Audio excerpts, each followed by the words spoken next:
Jasmine Crockett actually let out a small laugh, not because anything was funny, but because when Donald Trump suddenly told Republicans to release the Epstein documents, she already knew he had spent months quietly pushing to delay that exact vote. And the moment she opened her mouth, she exposed the entire strategy.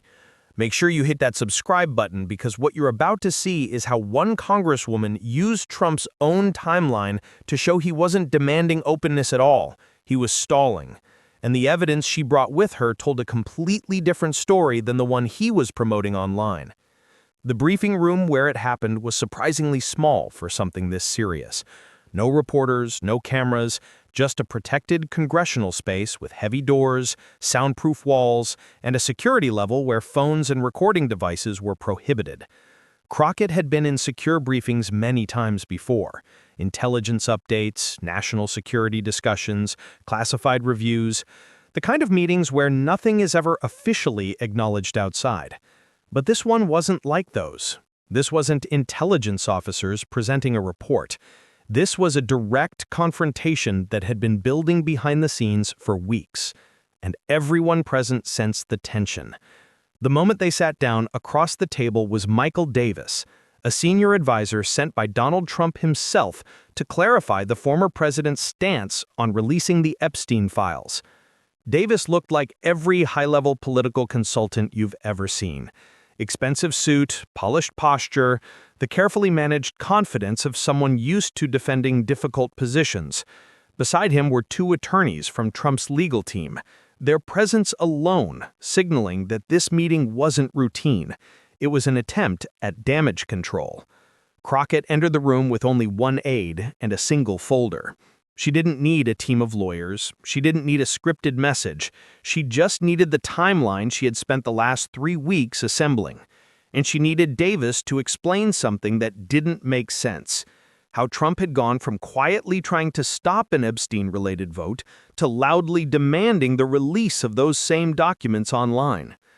The meeting opened with Davis reading what was clearly a pre-approved statement. President Trump has always supported transparency when it benefits the public. He began speaking with the smooth tone of someone who had practiced every sentence. That's why he's now urging Speaker Johnson and House leadership to move forward with the release of the Epstein files. Americans deserve clarity regarding Epstein's associates and facilitators. Crockett let him finish. She even allowed a long, heavy pause afterward, watching him settle into his chair as if he believed he had delivered the perfect explanation. Then she opened her folder and slid out a single sheet of paper. "That's interesting, Mr. Davis," she said in an even, almost casual tone. "Because right here I have a memo dated October 18th, about 6 weeks ago, sent from Speaker Johnson's office to a select group of GOP leaders. It's labeled Confidential Discussion Points, and it specifically mentions concerns raised by President Trump's legal team about the timing of any Epstein-related document release." She lifted her eyes from the page. "So, tell me, which one is accurate? The version where he wants full transparency, or the version where his lawyers were instructing leadership to delay the vote?" Davis kept his expression still, but one of the lawyers beside him leaned over and whispered something urgently. Crockett waited for the whispering to end, letting the tension thicken. Finally, Davis responded, "I'm not familiar with that memo, but I can tell you the president's current position." "His current position," Crockett cut in smoothly, "is totally different from his position 6 weeks ago. That's the whole point. So what changed? Did he suddenly have a major breakthrough about transparency, or did something happen that made delaying the release more politically risky than allowing it?" This time, Davis couldn't hide the discomfort. "The president has always supported appropriate transparency." "No," Crockett replied, her voice still steady but now carrying a sharper edge. "Let's be very straightforward about the timeline, because this part actually matters. For months, members of Congress from both major parties have been pushing to make the full Epstein files public. Some documents are already in the hands of the DOJ. And the courts have released a few pieces. But the complete collection, every email, every flight log, every deposition, every name, has stayed locked away. And every time someone tries to bring it forward for a vote, it gets stalled again. There's always a procedural excuse, a committee delay, or another claim about privacy concerns. Somehow, the timing is never right. Crockett lifted another paper from her folder. That's when things got interesting.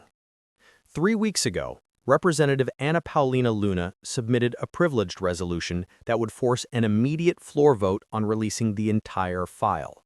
No committees, no delays, no hiding behind technicalities, just a direct vote. So the American people could finally see the truth. But instead of scheduling the vote, Speaker Johnson refused to move it forward. He said it needed more review. He said there were legal complications. What he didn't say publicly was that President Trump's legal team had advised him that allowing the vote to happen at that moment would be, quote, politically and legally problematic. Davis tried to jump in. I think you're mixing up different. But Crockett shut him down before he could finish. I'm not mixing anything, she said sharply. I'm reading straight from internal documents that show exactly what was going on. Trump's team wanted the vote pushed back. Johnson delayed it, and nothing happened until 5 days ago, when Trump suddenly flipped his position and began posting online that Republicans should release the files right away. So, let me ask again, what changed? The room went dead silent, except for the steady sound of the ventilation system. One of Trump's attorneys finally leaned forward and spoke.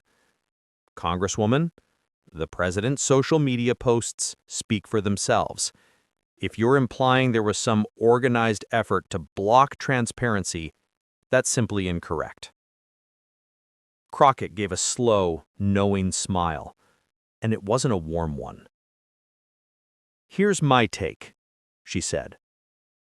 Trump and his lawyers realized that delaying the vote was blowing up in their faces.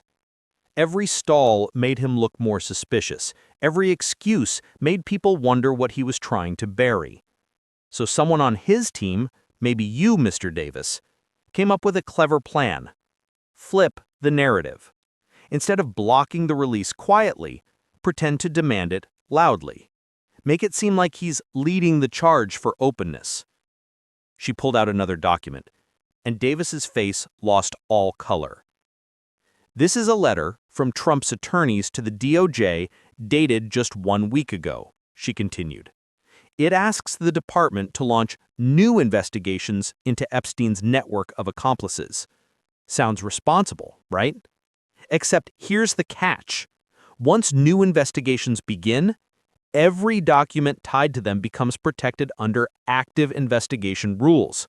And that means they cannot be released, not to Congress and not to the public, because it could interfere with potential prosecutions. She leaned back slightly. So Trump isn't pushing for transparency. He's creating a legal excuse to keep the files hidden while acting like he wants them out in the open. Suddenly, the entire table erupted in confusion. Davis started speaking over one of the attorneys, who was scribbling down notes at lightning speed. Crockett's aides sat frozen, clearly shocked by the turn of events. Even they hadn't expected this twist. Crockett remained completely calm, watching the chaos unfold. That's a completely unfair description, Davis finally choked out. The president believes anyone tied to Epstein's crimes should face prosecution, and if that means new investigations, that's what should happen. Davis sounded confident until Crockett cut in sharply.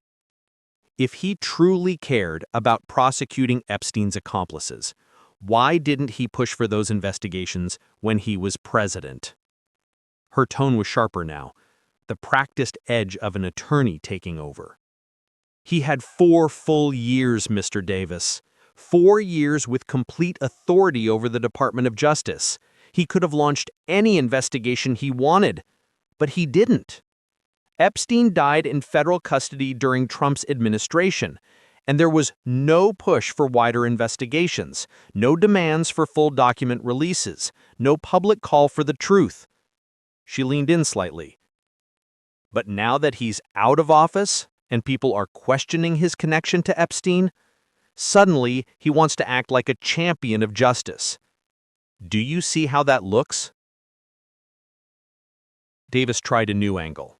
Even MTG, who has built her political brand on unwavering Trump loyalty, saw where this was heading. Davis attempted to interrupt. Representative Green's statements are her own. "Oh, I know they're her own," Crockett replied immediately. "That's exactly why they matter. When your most committed defender starts quietly backing away, when the loudest Trump ally suddenly admits she might have been wrong, that tells you something important. It means even inside the MAGA circle, people are getting nervous about the Epstein situation." She paused only long enough for the weight of the moment to hit. And that's why Trump flipped his position. Not because he cares about transparency, he flipped because he realized that blocking the vote was going to look worse, even to his own supporters, than just pretending he wanted the files released. Crockett closed her folder, then fixed her eyes directly on Davis. "Here's my concern, Mr. Davis. I think Trump is doing what we call, in legal terms, obstruction through misdirection. He's pretending to push for transparency while quietly creating legal obstacles to prevent it. He's publicly calling for the file release while privately launching new investigations that will seal those very files. He's attacking Mike Johnson for delaying the documents, even though his own legal team told Johnson to delay them in the first place." She shook her head. "It's a shell game, a PR trick, and it works because people aren't looking closely enough to realize that Trump's public message and his private actions are complete opposites." Davis tried one final defense. "The president has consistently opposed political violence and chaos." Crockett's eyebrows rose. "Has he? Because I remember January 6th. I remember stand back and stand by. I remember years of statements that encouraged hostility toward political opponents. And now when the Epstein questions come up, we're seeing the same pattern again. Create confusion, shift blame, drown the facts in chaos so the truth gets harder to follow." She leaned forward one last time. "But some of us are following the facts, Mr. Davis. Some of us are keeping track. And the facts show very clearly that Trump only started demanding transparency after realizing that blocking the files was becoming more damaging than releasing them." The meeting wrapped up quickly afterward. With no real answers, Davis said he would relay the Congresswoman's concerns to the president's team, which everyone in the room understood meant nothing was going to change. The attorneys rushed to gather their papers, eager to get out of the room, and Crockett walked out with the same folder she brought in, having accomplished exactly what she intended, putting on the record that Trump's sudden call for transparency was neither sudden nor sincere. The next day, Trump posted another message, calling Jasmine Crockett a radical Democrat and claiming she was trying to distract from serious issues with baseless accusations.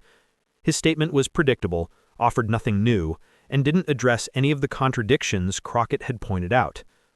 Later that afternoon, she responded during a press conference. She explained that Trump could call her whatever names he wanted, but he still hadn't explained why his legal team spent months telling Republican leaders to delay the Epstein vote while he now pretended to support the release. He still hadn't explained why his attorneys were launching new investigations that would lock down the very files he said should be public. And he still hadn't explained why a person who claims to have nothing to hide keeps trying to control what information comes out. Political commentators quickly took notice. A Washington Post article titled, "Trump's Epstein Transparency Flip-Flop Raises Questions," laid out the timeline of how his position kept changing. Legal analysts on cable news broke down how starting new investigations could create fresh barriers to releasing documents. Even a few conservative voices began asking why Trump's actions didn't line up with his public statements. But the biggest shift came from inside Congress. Once Crockett's closed-door confrontation circulated, pressure grew on Speaker Mike Johnson to finally schedule the Epstein file vote. 3 Republican members publicly split from leadership and demanded immediate action. Anna Paulina Luna's privilege resolution, which had been stuck for weeks, suddenly gained momentum. Johnson tried to balance both sides, claiming the committee needed to review the proper process to release documents while also considering any ongoing investigative concerns. It sounded official, but didn't move anything forward. Crockett quickly responded, saying they didn't need more reviewing or vague explanations. They needed a vote.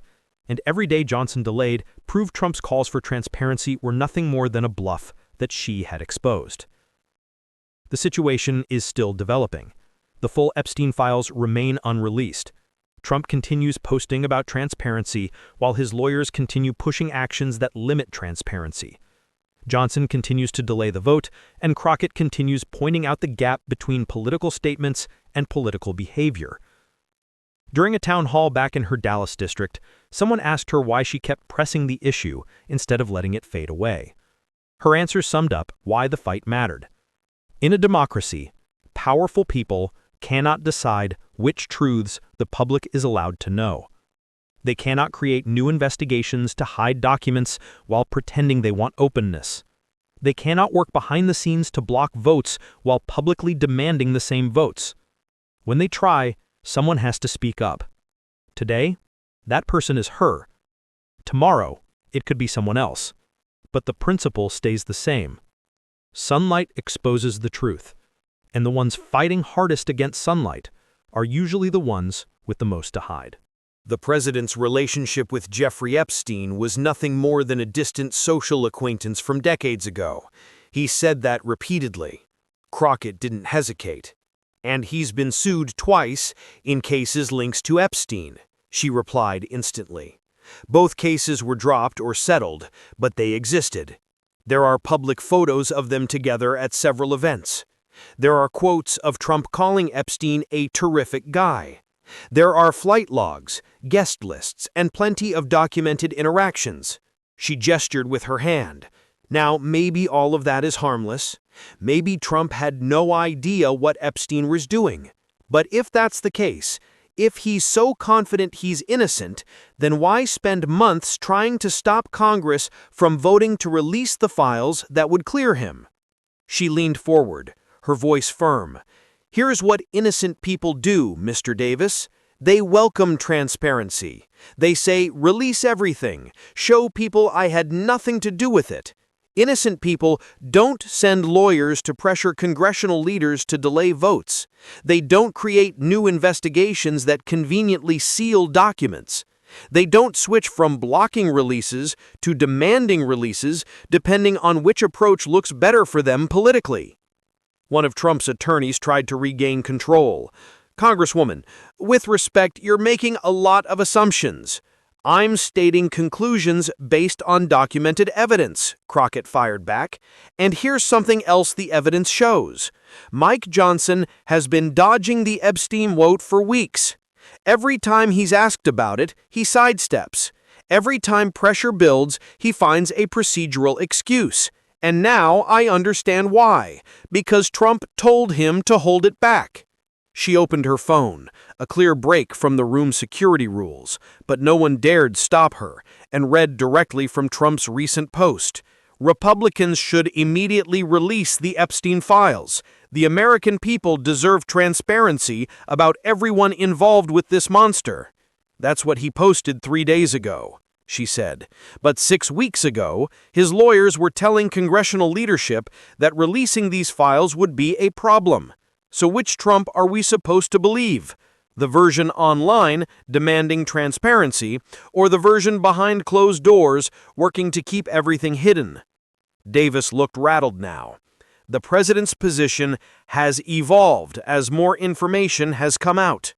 Crockett actually laughed out loud, not a polite laugh, but the kind that made it clear she found his explanation ridiculous. His position evolved in 6 weeks, she said, eyebrows raised. What new information could he possibly have discovered about Jeffrey Epstein in the last 6 weeks that he didn't already know for the past 20 years? Crockett asked, her voice steady but cutting.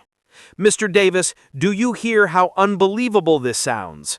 You're asking me to accept that Trump suddenly shifted from delay the release to release everything immediately because of some new information.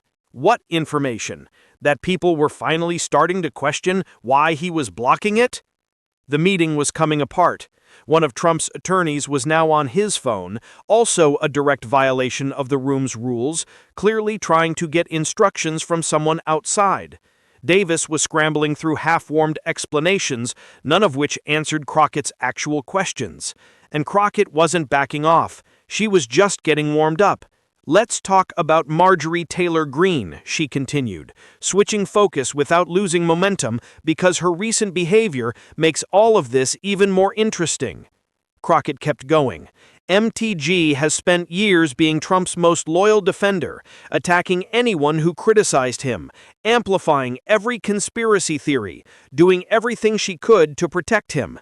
And then out of nowhere, she posts something that looks like an apology. Not a real apology, but a soft one. She hints that she might have been wrong about certain things.